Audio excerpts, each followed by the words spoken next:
তো আমার নবী মুসা আলাইহিস সালাম তোমার চোখ দুটি কানা করে দিছে, সুতরাং আমি আল্লাহ রাব্বুল আলামিন আমার কুদরতি হাত মুবারক দিয়া রে আজরাইল তোমার চোখ দুটি ভালো করে দিলাম। তার বিষয় হলো দুনিয়ার মধ্যে যারা ঘাম ঝরায়, যারা দুনিয়ার মধ্যে শ্রম দেয়, শ্রমিক, ভ্যান চালায়, রিক্সা চালায়, মাঠে কাজ করে, ব্যবসা করে, রব্বুল আলামিন তাদেরকে বন্ধু বলে ঘোষণা করে দিলেন। মারহাবা বলেন না? এসির মধ্যে থাকলে বন্ধু হওয়া যায় না। যেমনি ভাবে মুসলমান শুনে না, এ মুসলমান শুনে না, বলকের বাচ্চা ইব্রাহিম আদম ওয়াজ কিন্তু মনে রাখবেন, আমার কবর আসরের ওয়াজ বলতে যায় আমি ওদিকে গেলাম, সব আলোচনা ওদিকে চলে আসবে। ইব্রাহিম আদমের মুসলমান ওনার ঘোড়া হারায় গেছে বা উট হারায় গেছে, এই উটটা খোঁজার জন্যে মুসলমান রাখালকে ডাক দে, বলে রাখাল রে আমার উটটা খুঁজে দাও, অতি যত্নের উট, অতি মহব্বতের উট, এই উটটা তুমি খুঁজে দাও। রাখাল যায় তিনতলা বাড়ি, বাড়ির মধ্যে ছাদের উপর দিয়ে খালি দৌড়াদৌড়ি করতেছে। উজির এসে বলে হুজুর সর্বনাশ। কি আপনি যে রাখাল রে বলছেন উট খুঁজতে, ও যে উট না খুঁজে শুধু ছাদের উপর দিয়ে পায়তারা করে, ও ধরে নিয়ে আয় ওরে। রাজার হুকুম শোনা উজির ওকে ধরে আনছে সামনে, বলে তোরে বলছি আমার উট হারিয়ে গেছে, এখন তুমি ছাদের উপরে কেন ঘোরাঘুরি করতেছ আমার উটের সন্ধান না দিয়ে? বলে হুজুর বেয়াদবি মাফ করবেন, আপনি যদি এই বিলাসিতা গদির মধ্যে বইয়া আল্লাহকে পাইতে পান, তাহলে আমি কেন উট ছাদের উপরে পাব না? ইব্রাহিম আদম চোখ খুলে গেছে, হুজুর আপনার কবরে যার টেনশন নাই, কবরে যেতে হবে, আপনি নামাজ পড়েন না, শরীয়ত মানেন না, শরীয়তের বিধান অনুযায়ী চলেন না, খালি এসির মধ্যে ঘুমান আর আল্লাহরে খোঁজেন, তাই না? এর মধ্যে বয়া যদি আল্লাহরে পাইতে পারেন তাহলে আমি উঠ পাবো না কেন? ছাদের উপরে উঠ পাওয়া যাবে। সুবহানাল্লাহ বললেন না? ইব্রাহিম আদম বলে দুনিয়ার জিন্দেগি আমি ছেড়ে দিলাম, আর আমি একদিনও আর রাজ দরবারে রাজ সিংহাসনে বসবো না, কথা দিলাম রে। কোথায় উজির? এই নাও চাবি, বাইতুল মালের চাবি, যার যা মন চাই নিয়ে যাও, আর জীবনে কোনোদিন আমি আর আরামসে দিশ কাটাবো না, কারণ আমি আমার রব্বে কারিমের গোলাম হইয়া বনে জঙ্গলায় ঘুরে ঘুরে আমার রব্বে কারিমকে খুঁজবো। কারণ এ জীবন নয়, এমন একটা জীবন আসবে যে দেশে গেলে বিচার হবে, যে দেশে গেলে হিসাব হবে। আমি সেই দেশের গোলাম, আমি সেই দেশের জন্য পাগল হয়ে গেলাম। জোরে জোরে বলো মারহাবা। আমার ভাইয়েরা, আমার বন্ধুরা, আমার যে কথা বলতেছিলাম, মুসা আলাইহিস সালাম লজ্জা পেয়ে গেলেন। আল্লাহ বলেন মুসা রে তোমার কম নয়, গোটা পৃথিবীর কুল কায়নাত কোথায় কোন হালাতে আছে, কোথায় কার খাদ্য লাগবে, সব রিজিক দাতা আমি হলাম সহায়, তোমরা হলাম অসহায়। আমি হলাম সব ক্ষমতার মালিক, আমি হলাম মুসলমান শুনে নাও, আর সব কিছুর মালিক হলাম আমি আল্লাহ। এই পৃথিবীর কুল কায়নাতের সমস্ত জাতির রব হলাম আমি রব্বুল আলামিন। জোরে জোরে চিল্লায়া বলা যাবে না মারহাবা। মুসা নবী চলে আসলেন, মুসলমান রওনা দিয়ে চলে আসলেন। আসার পথে দেখে কয়েকজন মানুষ কবর খুঁড়তেছে। কয়েকটা মানুষ এটা ফাঁকা ময়দানের ভিতর কবর খনন করে। মুসা নবীকে কিরে এমনিতে যাস মতো দেখলাম, কোনো মানুষজন দেখলাম না, কবর খুঁজতেছে, ঘটনাটা কি? সালাম দিছে, আসসালামু আলাইকুম ভাই, এখানে কার কবর খোঁজেন? ওই তো ধরেন আপনার মতো একজন মারা গেছে, তার কবর এখানে হবে, তার কবর হবে। মুসলমান শোনে না। মুসা নবী বলে কে মারা গেছে? কই মহল্লার একজন মারা গেছে, তাকে এখানে দাফন করা হবে। যদি তুমি একটু আমাদের সহযোগিতা করতে, কবরটা খুঁড়তে, কতই না ভালো হতো। মুসা নবী কয় তাহলে দাও, আমার হাতে দাও, আমার হাতে দাও, কোদাল দাও। কোদাল সাফল নেয়া মুসা নবী নিজের কবরটা নিজে সুন্দরভাবে করলেন।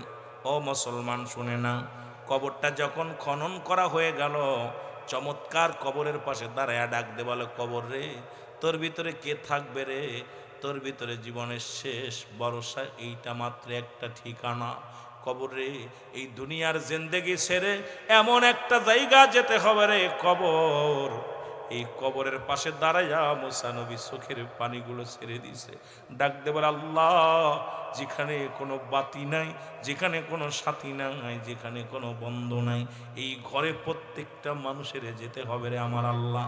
এই চিন্তা যখনই করা শুরু করলো, মুসা নবী ডাক দে বলে, ভাই রে, কবর তো সুন্দর খনন হলো, এর ভিতরে কারে শোয়াইবে? কয়, হুজুর বেয়াদবি মাপ না করলে।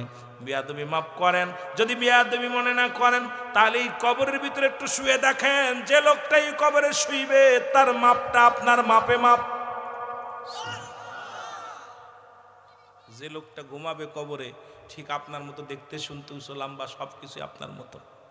মুসা আলাইহিস সালাম তখনও বুঝতে পারে না আজরাইল পাশে আছে, কারণ ও তো আজরাইল একবার মায়ের খাইছে, ভয় আছে। কথা বুঝলেন? এ মুসলমান, শুনে নাও, শুনে নাও। আল্লাহ রাব্বুল আলামিন বলে, ও আজরাইল, তুমি প্রস্তুতি থাকো। আমার নবী মুসা যখন ওই কবরের ভিতরে গোট দিবে, ওনার হাতে একটা জান্নাতি ফল দিবা, আপেলটা। এই আপেল ফলটা আমার মুসা ভালোবাসত দুনিয়ার মধ্যে, এই ফলটা নিয়ে ওনার হাতের মধ্যে দিয়ে দিবা। আমার মুসা যখন কামড় দেখাবে, শেষ হয়ে যাবে, তখনই তুমি গোপনে তার চোখ বা মুখ দিয়ে প্রবেশ করে যাবে। মুসা আলাইহিস সালাম যখন কবরের ভিতরে শুয়ে আপেলটা খায়ার চিন্তা করে, কবর রে, এখানে কোনো বাতি নাই, এখানে কোনো সাথী নাই, এখানে কোনো বন্ধু নাই। আমার মুসলমান, শুনে নাও, শুনে নাও। কথাগুলো বলতে বলতে খানাটা শেষ হয়ে গেল। আজরাইল ভিতরে প্রবেশ করিয়া অনাসে বাইর করলেন, ডাক দে কয়, নবী মুসা রে, তোমার নিজের কবর নিজেই তুমি খনন করেছ রে নবী মুসা। আমি আজরাইল ছিলাম এখানে দাঁড়াইয়া। আজ যারা কবর খনন করেছে কেউ মানুষ না, সব ফেরেশতা, কারণ সবাই তোমার কাজে সাহায্য করেছে। তোমার নিজের কবর তুমি নিজেই খুঁজছ রে মুসা। আর সময় নাই, আর দেরি হবে না, কারণ এখনই তুমি পড়ে যাবে। মুসা আলাইহিস সালাম তাকায়া জমিনটারে সুন্দরভাবে দেখলেন। এবার মুসলমান, শুনে নাও, দুনিয়ার মায়া ছেড়ে চলে গেলেন। মুসা আলাইহিস সালামের মৃত্যু হলো। আল্লাহ রাব্বুল আলামিন ডাক দে কয়, ফেরেশতারা মুসার উঠাও, কবর থেকে উঠায়া জান্নাত থেকে পানি আনো, জান্নাত থেকে পানি আনিয়া গোসল করাও, জান্নাত থেকে পোশাক আনো, জান্নাত থেকে পোশাক আনিয়া মুসা নবীরে পরায়া দাও, পরায়া দিয়া তারে জানাজা পড়ো। মুসলমান, শুনে নাও, অসংখ্য ফেরেশতা দিয়া জানাজা পড়ানো হলো। মুসা আলাইহিস সালামের দাফন কাপনের কাজ শেষ হলো মুসা আলাইহিস সালামের। মুসলমান, শুনে নাও, আজ পর্যন্ত মুসা নবীর কবরটা অনেকেই খোঁজে, কিন্তু মুসা নবীর কবরটা আন্দাজের উপরে। কারণ মুসা নবী মুসলমান তুর পাহাড়ে যাইতেন আল্লাহর সঙ্গে কথা বলতে। অনেকের ধারণা এই মাঝখানে মুসা নবী থাকতে পারে।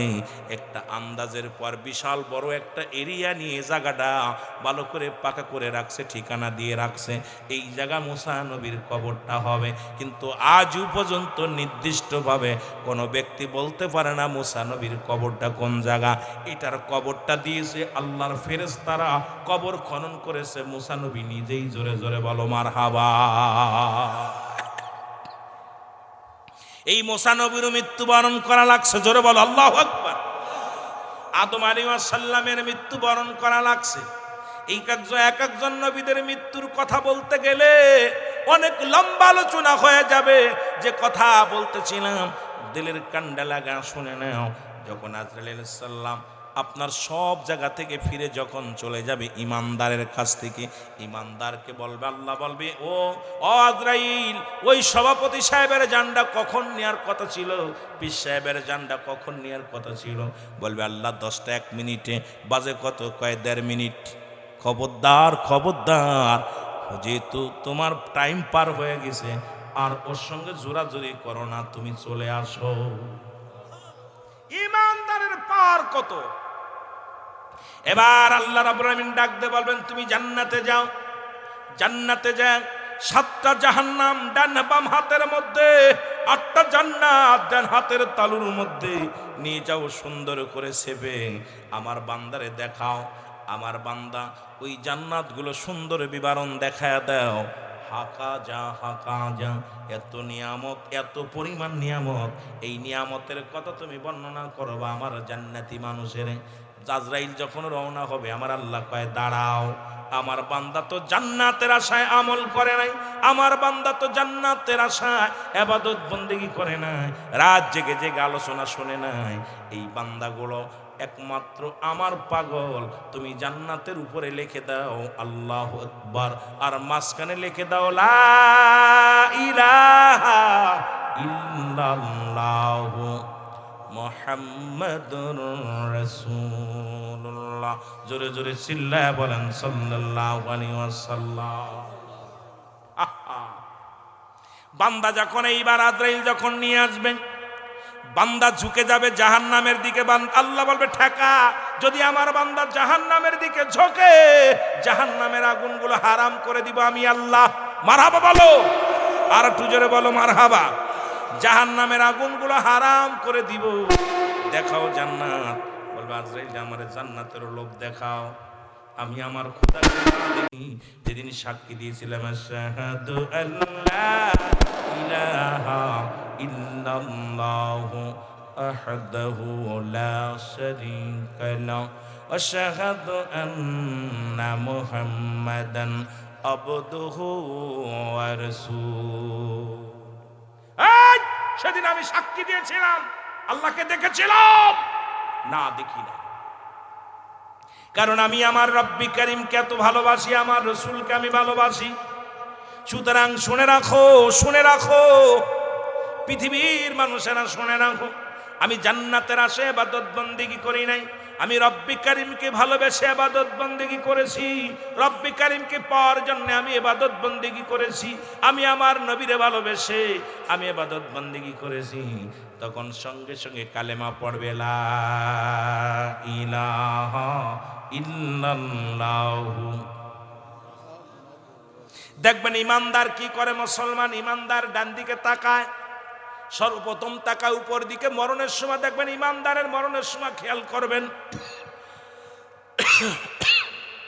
একটু মহব্বতে বলেন লা ইলাহা। ইমানদার মুমিন দেখবেন মরণের সময় উপর মুখ তাকায়, প্রথম উপর টান্ডা দেয়, আর মুনাফিক নিচ টান্ডা দেয়। জাহান্নামীরা যখন মরণের সময় আসে, আজরাইল যখন জানটা নেয়, ওরা নিচ মুখ খেসন দেয়, আর ইমানদার উপর মুখ খেসন দেয়। উপর মুখ একটা টান দেয়, ডান দিকে তাকায়। ওই ডান দিক যখন উপর দিকে তাকায়, দেখে আল্লাহু আকবার। এটা দেখে ইমানদার পাগল হয়ে যায়, দুনিয়ার চিন্তা দূর হয়ে যায়, দুনিয়ার চিন্তাগুলো দূর হয়ে যায়। কারণ ও রাত জেগে আল্লাহর ইবাদত করেছে, বন্দেগী করেছে। এই ঠান্ডা পানি সেনে সেনে, ঠান্ডা পানি দিয়ে ওযু করে ফজরের সালাত আদায় করেছে। এই ঠান্ডা মাটির মধ্যে বসে গেছে পাগলগুলো। এটা আল্লাহর নামটা যখন কুদরতি নামটা দেখবে আল্লাহু আকবার, এত আল্লাহ মহান, আল্লাহ বড়, তখন দুনিয়ার সব কিছু ভুলে যাবে, আল্লাহর দিকে উনি উপর মুখ তাকাবে। দ্বিতীয় টানটা দিবে ডান দিকে, ডান দিক থেকে টান দিলা ইলাহা ইল্লাল্লাহ, সোজা হয়ে যাবে। আবার মুসলমান চতুর্থ টান্ডা দিবে, মুসলমান শুনে নাও, মুহাম্মাদুর রাসূলুল্লাহ। এই বাণীটা দেওয়ার সঙ্গে সঙ্গে মারা যাওয়ার পর নিজের মাথাটা নিজেই ঘুরে যাবে। ইমানদারের কেবলার দিকে মাথা ঘোরানো লাগবে না, ইমানদারের মাথা একা একাই ঘুরে যাবে। মুসলমান শরিয়াতের কেবলা কাবা, কারণ শরিয়াতের বিধান বান্দা মেনে চলতো। দুনিয়ার মধ্যে পৃথিবীর অন্য কারুর কাছে মাথা নত করে নাই, কারণ ওই বান্দা দুনিয়ার মধ্যে এক আল্লাহকে মেনেছিল, দুনিয়ার অন্য কাউকে মানে নাই, গোলামি করেন নাই, একমাত্র গোলামি করেছে আমার আল্লাহ। আর এই শরিয়াতের কেবলা হলো কাবা, দুজানের কেবলা হলো রাহমাতাল লিল আলামিন, মুনাজাতের কেবলা হলো আরশে আজিম। বান্দা যখন ওই কেবলার দিকে তাকাইবে, সঙ্গে সঙ্গে তার রূহটা চিরবিদায় হয়ে যাবে। মুসলমান, এটা রব্বুল আলামিন ফেরেশতা, জান্নাতি ফেরেশতারা ইমানদারের রূহটা বাইর হওয়ার সঙ্গে সঙ্গে জান্নাতি ফেরেশতারা স্বাগতম জানাবে, হালান সালান। সমস্ত আসমানি ফেরেশতারা তারা আনন্দে উৎসাহিত হয়ে যাবে, রূহটা নিয়ে জান্নাতি রূহদের মধ্যে রাখবে। সবাই বলা বলি করবে, ইমাম সাহেব হুজুর আমার আব্বাজান কেমন আছে, ইমাম সাহেব হুজুর আমার মা কেমন আছে, ইমাম সাহেব হুজুর আমার দাদা কেমন আছে, আমার ছেলে মেয়েগুলো কেমন আছে। রুহের জগৎ আলাপ শুরু হয়ে যাবে। রুহ বলবেন দুনিয়ার জগৎ থেকে তুমি এইমাত্র আইলা, আমার আপনজনেরা কেমন আছে রে, আমার আপনজনেরা কেমন আছে, তাদের শুভ সংবাদ শুই না। রুহ বলবে আলহামদুলিল্লাহ। ও মুসলমান শুনে নাও, শুনে নাও। আর বদাত্মাগুলো যখন দুনিয়ার মধ্যে, ওই যে বললাম আল্লাহ বলেন লিল কাফিরিন, কাফের বেঈমান মুনাফিকদের জন্য আল্লাহ রাব্বুল আলামিন প্রস্তুতি করে রাখছে 7টা জাহান্নাম। এই জাহান্নামীরা যখন মৃত্যুবরণ করবে, আজরাইল কোনো অনুমতি নিবে না, আজরাইল কোনো অনুমতি নেওয়া লাগবে না। আজরাইল আলাইহিস সালাম দুনিয়ার মধ্যে এত বড় দানব, এই পৃথিবীর মধ্যে থাকবে পা, আসমানের মধ্যে থাকবে মাথা, এই মাথার মধ্যে সারা পৃথিবীর পানিগুলো যদি ঢেলে দেওয়া হয়, একটু পানিও গোড়ায় পড়বে না জমিনের মধ্যে। আজরাইল এত বড় দানব, এত বড় দানব, একটু পানি এই জমিনের মধ্যে আজরাইলের গা বেয়ে পড়বে না। এই আজরাইল প্রত্যেকের কাছে জীবনে একবার আসবে, জোরে বলেন ঠিক কিনা? এই আমার ভাইয়েরা, আমার বন্ধুরা, আমার তবে সবার কাছে আসবে না, একমাত্র ইমানদারের কাছে আজরাইল আসবে।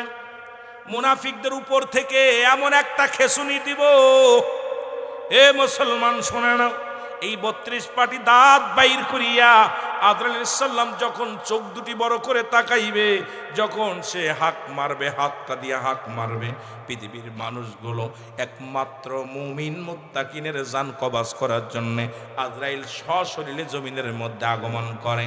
আর এই জাহান্নামীদের জান কবজ করার জন্য আজরাইল জমিনের মধ্যে আসে না, ওই আরশ থেকেই, আসমান থেকে এমন একটা খেসুনি দিবে, সঙ্গে সঙ্গে তোমার রূহ বাইর হয়ে যাবে পায়খানার রাস্তা দিয়ে, তোমার রূহ বাইর হয়ে যাবে প্রস্রাবের রাস্তা দিয়ে, তোমার রূহ বাইর হয়ে যাবে, জিহ্বা বড় হয়ে যাবে, তোমার রূহটা বাইর হয়ে যাবে, চোখ দুটি বড় বড় হয়ে যাবে। আপন জনেরা কাঁদবে, আপন বাবা মা কাঁদবে, ছেলে মেয়ে কাঁদবে, বাবারে কত কষ্ট দিয়া মৃত্যু হবে। এই মৃত্যুটা এত কঠিন মৃত্যু হবে রে মুসলমান, শুনে নাও যে মৃত্যুটা, মুসলমান শোনো। একজন নবী এখনো জান্নাতের মধ্যে আছে, হযরত ইদ্রিস আলাইহিস সালাম। ওনারও মৃত্যু হয়েছিল একবার, জীবিত হয়েছিল একবার, অনেক লম্বা ইতিহাস। এ মুসলমান, ইদ্রিস আলাইহিস সালাম কোনোদিন মেহমান ছাড়া খানা খাইতেন না। ওরে মুসলমান, একদিন, দুদিন, 3 দিন, 4 দিন হয়ে যায়, কোনো মেহমান পায় না, ইদ্রিস আলাইহিস সালাম খানা খায় না। আল্লাহ কয় আমার বন্ধু না খেয়ে আছে, আমার কষ্ট হয়।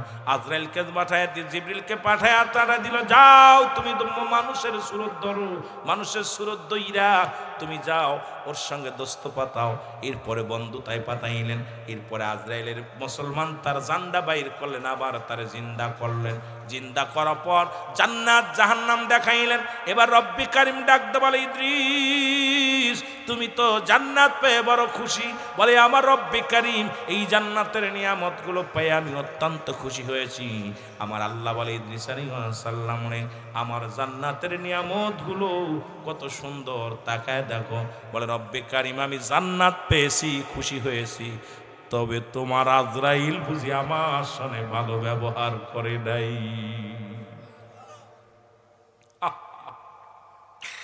রব্বুল আলামিন ডাকতে বলে, আজরাইল তাড়াতাড়ি যা, আমার বন্ধুর জানাই দিয়াই রে,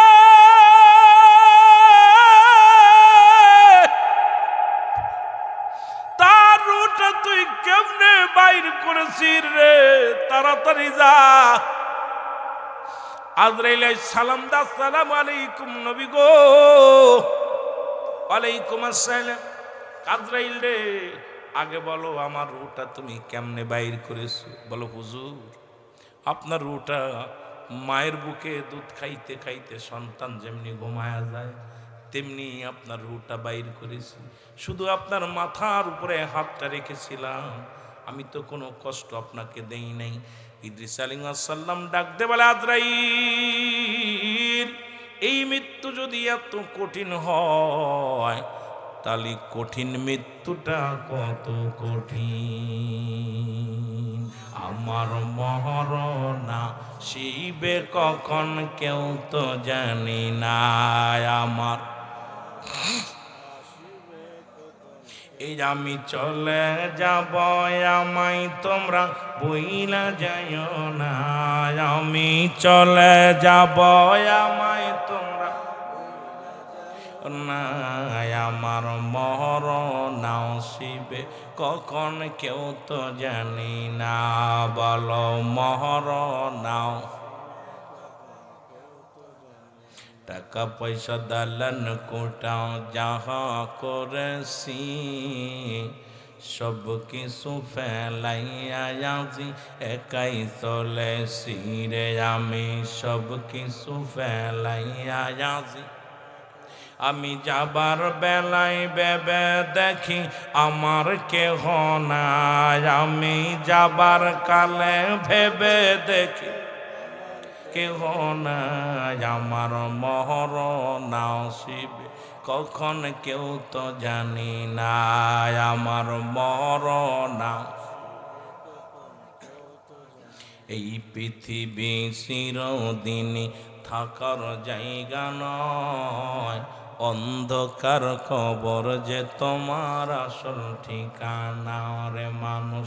অন্ধকার কবর যে তোমার। এ দুনিয়ার মুসলমান,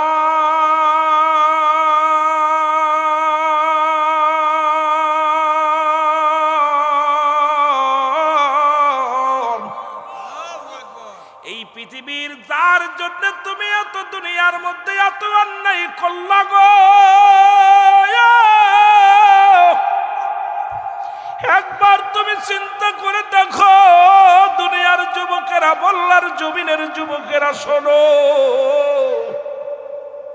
এই পৃথিবীর মধ্যে প্রথম কাপড় পরিধান করেছো তুমি অন্যের সাহায্যে, আবার জীবনের শেষ কাপড় পরিধান করবা তুমি অন্যের সাহায্যে। তোমার নিজের কাপড় নিজে পরে নেওয়ার ক্ষমতা দিবে না আমার আল্লাহ। তবে কেন এত মস্তানি, তবে কেন এত জুলুম রে মুসলমান? কার জন্যে সুদ খাও, কার জন্যে ঘুষ খাও, কার জন্যে দুনিয়ার মধ্যে ব্যভিচার করো গো মন? আইরে মানুষকে ঠকাইলা, এই দুনিয়ার মধ্যে কত মানুষের সম্পদ ফাঁকি দিলা, পরের জমি দখল করে নিলা, পরের ফসল খাওয়াইলা, দুনিয়ার মধ্যে মানুষের মিথ্যা মামলা দিলা। এই দুনিয়ার সম্পদ খাবে লোকে, তোমার দেহটা খাবে পোকে। বাবা মার জন্যের যুবক একবার চোখ বন্ধ করে দেখ, কেউ তোর নয়, পৃথিবীর মানুষ কেউ তোর নয়। 2 নাম্বার বিপদ হলো মানুষের কবর। এই কবর বলতে বোঝায় মানুষের মৃত্যুর পর থেকে শুরু করে কিয়ামত পর্যন্ত জগৎটাকে বলা হয় কবরের জগৎ। বাবারা আমার, এর যারা হাঙ্গর কুমিরে খাইল তাদের কবর কোথায়? যাদেরকে দুনিয়ার মধ্যে সাগরে ডুবে গেল তাদের কবর কোথায়? এর মুসলমান, প্রতিটা মানবের দেহের মধ্যে এক টুকরা হাড্ডি আছে, যা পৃথিবীর মধ্যে অ্যাসিড দিয়ে পোড়ানো যায় না, পৃথিবীর কোনো মুসলমান আগুনে পোড়ানো যায় না।